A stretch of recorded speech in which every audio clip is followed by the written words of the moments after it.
शिंदेच्या काळातील आनंदाचा शिधा या योजनेला आता कात्री लावण्यात आलेली आहे। अजित पवारांनी काल मांडलेल्या या अर्थसंकल्पामध्ये निधीची तरतूद करण्यात आलेली नाहीये। शिवभोजन ज्येष्ठ नागरिकांच्या तीर्थदर्शन योजनेलाही निधी देण्यात आलेला नाहीये। योजना बंद केल्याचा आरोप करत विरोधकांनी सरकारवर आता हल्लाबोल केलेला आहे। महत्त्वाची बातमी आपण बघतोय। एकनाथ शिंदे यांच्या काळातील आनंदाचा शिधा योजनेला कात्री लावण्यात आली आहे। अजित पवारांनी काल मांडलेल्या अर्थसंकल्पात निधीची तरतूद करण्यात आलेली नाहीये। शिवभोजन थाळी ज्येष्ठ नागरिकांच्या तीर्थदर्शन योजनेलाही निधी देण्यात आलेला नाहीये। त्यामुळे योजना बंद केल्याचा आरोप करत विरोधकांनी आता सरकारवर हल्लाबोल केला आहे।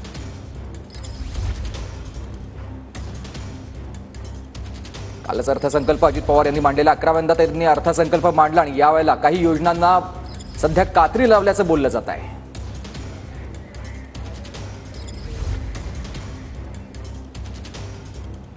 परंतु दुर्दैवानं एकनाथजी शिंदे साहेबांनी आणलेल्या योजनांना बंदच करायचं ठरवलं आहे। कात्री नाही, त्या योजना बंदच होती। आता मला सांगा की आनंदाचा शिधा कुठे दिसतोय?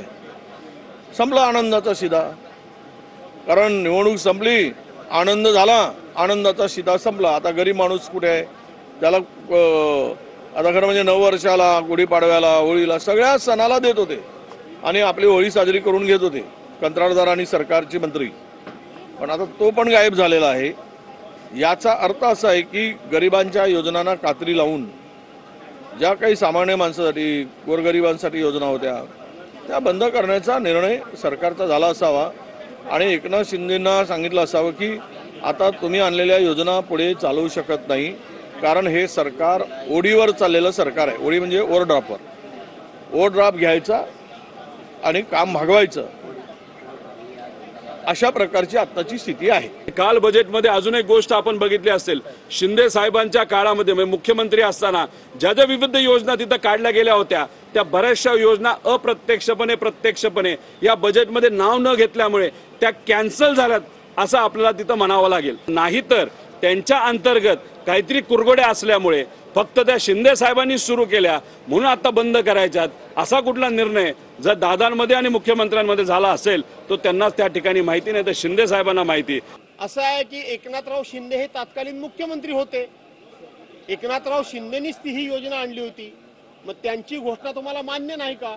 नसेल तर त्यावेळेला 3-3 फोटो लागत होते की एका बाजूला एकनाथराव शिंदेची लाडकी, मला लाडकी बहीण, माझ्या लाडकी बहिणी, मला लाडका भाऊ म्हणा, दुसऱ्या बाजूला दादांचे फोटो लागत होते, मला लाडका भाऊ म्हणा, तिसऱ्या बाजूला देवेंद्र फडणवीसांचे फोटो लागत होते, मला लाडका भाऊ म्हणा। का तुम्ही त्या बहिणींना फसवलं? आणि म्हणून 2100 रुपये कालही मी देवेंद्र फडणवीसांचं मी वक्तव्य बघितलं, ते नाही म्हणत नाहीत, फक्त कधी देणार ते सांगत नाहीत। त्यामुळे ते आधी कधीच बोललो नाही हे म्हणतात, हे खरं नाही। एसटी महामंडळाच्या खरेदी करता यांनी स्थगिती दिलेली आहे। विद्यार्थ्यांच्या गणवेशाच्या खरेदीला यांनी स्थगिती दिलेली आहे। मुंबईमध्ये 1400 कोटी रुपयाची जी कॉन्ट्रॅक्ट निघाली त्यांना यांनी स्थगिती दिलेली आहे। शिवभोजन योजनेला सुद्धा आता स्थगिती देण्याच्या विचारामध्ये आहेत। आणि आता तुम्ही कुठला प्रश्न विचारला मला? शिंदेच्या योजना, आनंदाचा शिधा। आता निवडणूक आनंदानं होऊन गेली, आता तुम्ही आनंदाचा शिधा काय नको म्हणून ती बंद केलेली आहे।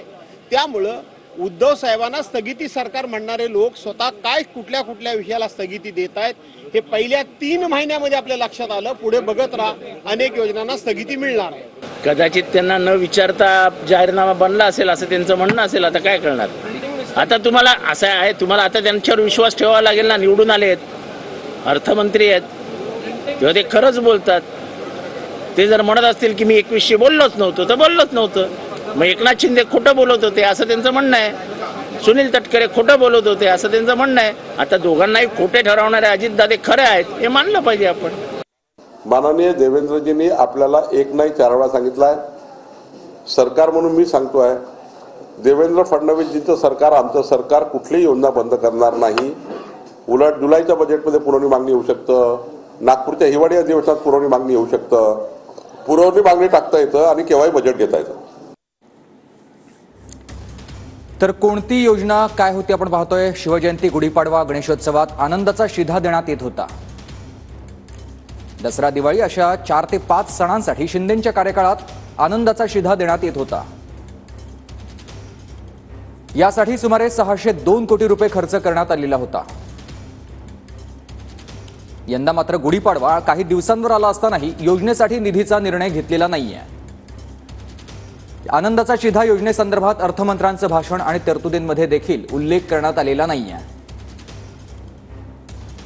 शिवभोजन थाळी ही योजना ठाकरेंच्या कार्यकाळात सुरू झालेली होती. कोरोना काळामध्ये 10 रुपयांऐवजी ही थाळी मोफतही दिली जात होती.